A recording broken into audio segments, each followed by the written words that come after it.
Alright, hi. I'm at Elite Training Switzerland, Zurich, and for this YouTube clip I'm actually going to be talking about a question that I've gotten about the Elevation Training Mask 2.0, which I've now ordered to answer the question. So they asked me kind of like, does it work? How effective is it? I've never used it. This is going to be the first time that I use it. And so I kind of read through the handbook to look at some of the claims they make. So off the bat, I'm a little skeptical about some of the claims. So this kind of idea of altitude simulation, I don't really buy. I mean, altitude simulation has to do with partial pressure of oxygen, and I feel this is much more of a resistive breathing trainer than like some kind of altitude simulation, which is kind of too bad. I think resistive breathing, so breathing resistance training, I think there's value there, so they should have just stuck to that. And then there's some claims about making lung capacity bigger. I don't really buy that either.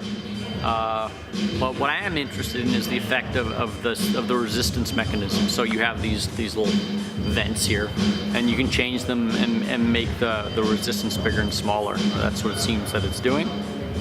They point at it as altitude change. I just see it as being more resistance, kind of like adding more weight to your bench press or something like that, so it becomes harder.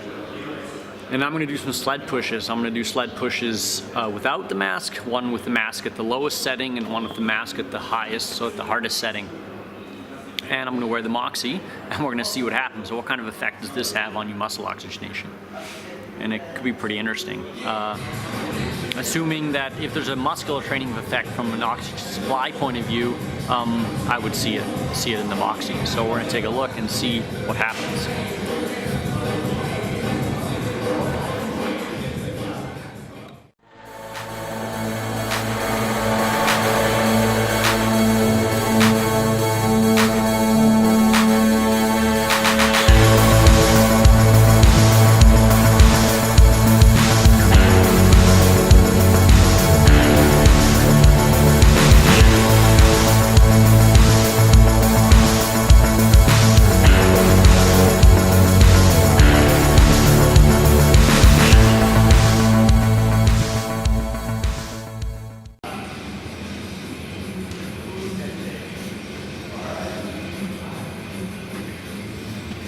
All right, so I just finished my 3 bouts with the training mask.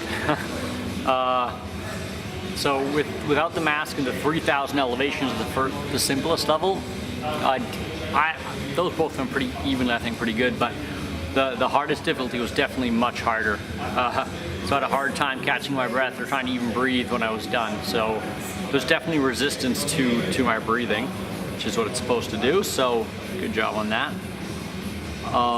And you can actually see some of that in the Moxie data too. So the minimal SmO2 that you're reaching is pretty similar in both, which is what I would have expected, but the recovery pattern is not the same, especially in the harder level. It's definitely having a little trouble. The work of breathing is harder, making it harder for me to recover SmO2 for sure.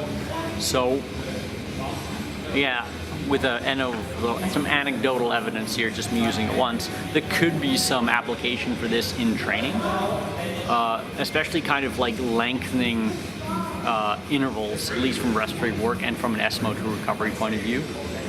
You're trying to run some kind of protocol where you feel, I actually want to limit my muscle oxygen recovery, but I don't want to load the muscles anymore. There'll be definitely something there to do there. Thank you for listening, and we'll be up next week.